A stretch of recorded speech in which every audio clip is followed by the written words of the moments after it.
He said, "You've got cancer." I was so not ready for that.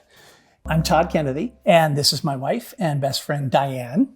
And our journey, I think, started like so many, completely out of the blue. I was in my early 50s, and I think a lot of people can relate. I was getting some back pain. I would go periodically to the back doctor, and he would give me a steroid shot, and it would always work like a charm, get me back on track.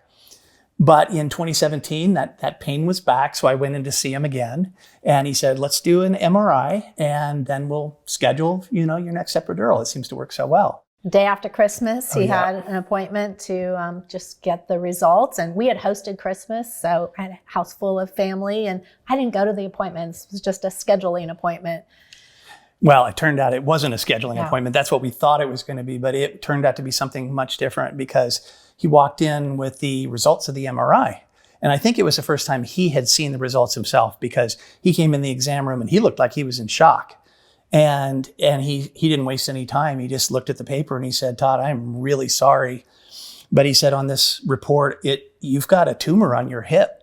And he said, "It's about the size of my thumb." And he said, "You've got lesions up and down your spine." And he said, "You've got cancer."